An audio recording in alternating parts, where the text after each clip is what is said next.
नमस्कार दोस्तों, इस साल हम आजादी का अमृत महोत्सव मना रहे हैं और साथ ही राष्ट्रीय सुरक्षा गार्ड एनएसजी स्थापना का दिवस 16 अक्टूबर को मनाया जा रहा है।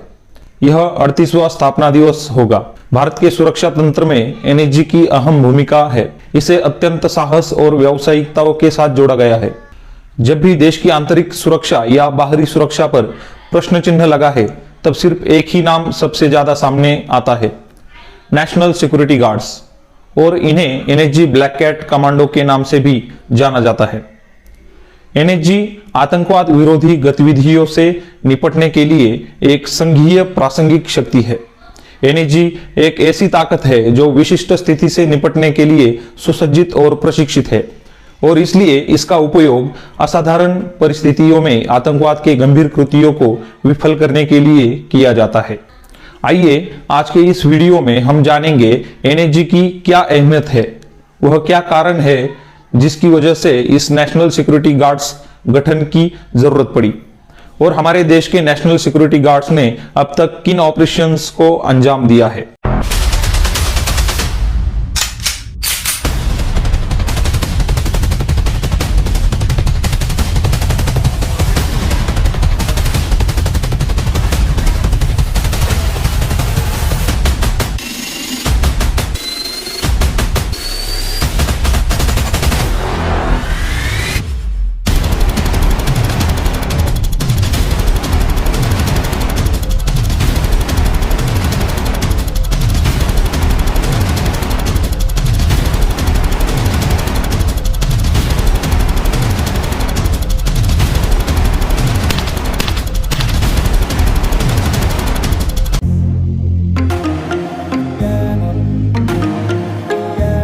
बात साल 1984 की है।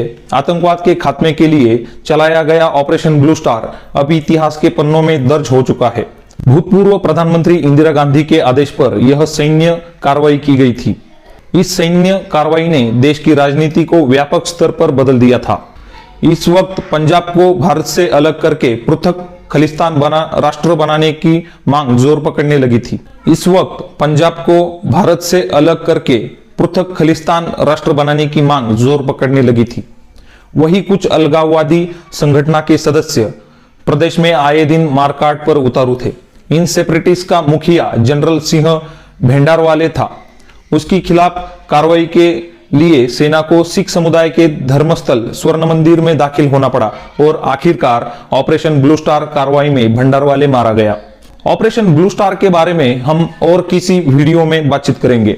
1984 में ऑपरेशन ब्लू स्टार के बाद केंद्रीय मंत्रिमंडल ने एक संघीय आकस्मिक बल बनाने का निर्णय लिया, जिसमें सभी प्रकार के आतंकवाद से निपटने के लिए बेहद प्रेरित, विशेष रूप से सुसज्जित और प्रशिक्षित सैनिकों को लिया जाए। जून 1984 में राष्ट्रीय सुरक्षा गार्ड के महानिदेशक और आवश्यक तत्वों को मंजूरी दी गई और इस सेना बल को स्थापित करने के लिए आवश्यक कदम उठाए गए। लेकिन ऑपरेशन ब्लू स्टार और तत्कालीन प्रधानमंत्री इंदिरा गांधी की हत्या के बाद 22 सितंबर 1986 को नेशनल सिक्योरिटी गार्ड का औपचारिक रूप से गठन किया गया।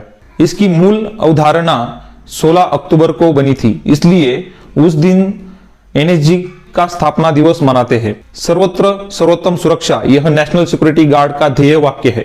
इसका अर्थ होता है कि हर जगह सबसे अच्छी सुरक्षा प्रदान करना। आपको बता दूं कि एनएसजी कमांडो सीधे सिविलियंस में से नहीं चुने जाते, बल्कि सेना और अर्धसैनिक बल से चुने जाते हैं। इसकी ट्रेनिंग के लिए भारतीय सेना और अर्धसैनिक बलों के सर्वश्रेष्ठ जवानों का चयन किया जाता है। इसकी ट्रेनिंग बहुत ही कठिन होती है।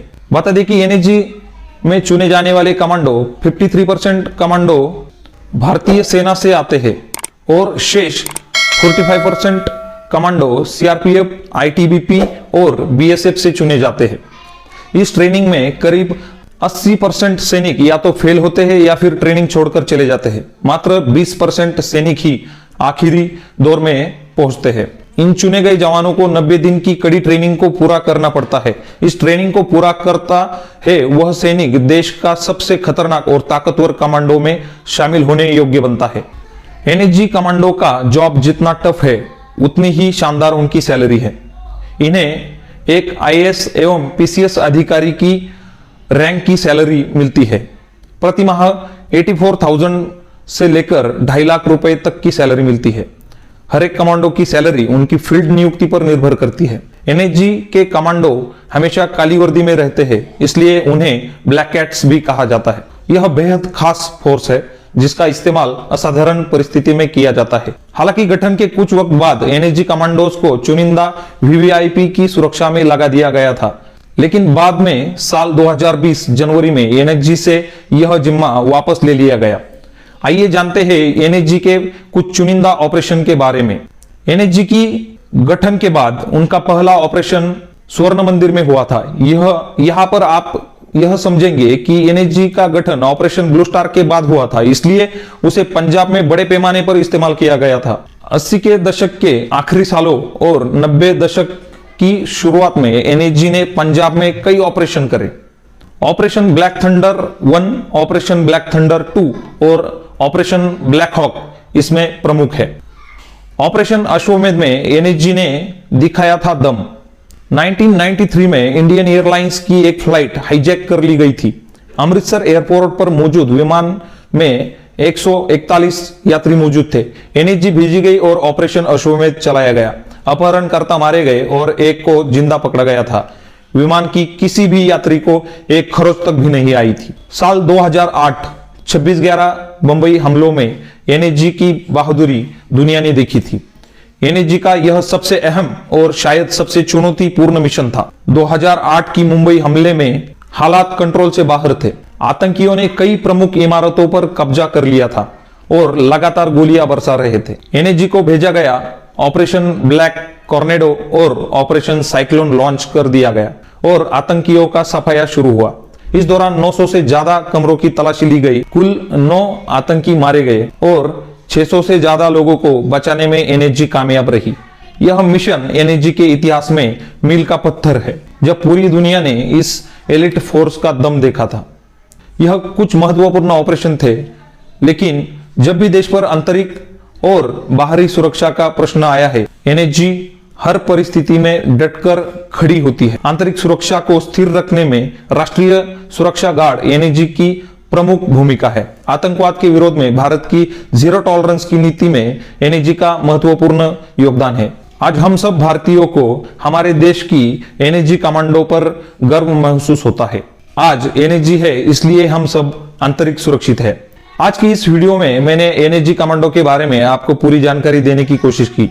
अगर आपने हमारे YouTube चैनल को अभी तक सब्सक्राइब नहीं किया है तो लाइक, शेयर और सब्सक्राइब करें और ऐसे ही इंफॉर्मेटिव वीडियो देखने के लिए बेल आइकॉन प्रेस करें। तो मिलते हैं अगली वीडियो में। जय हिंद, वंदे मातरम।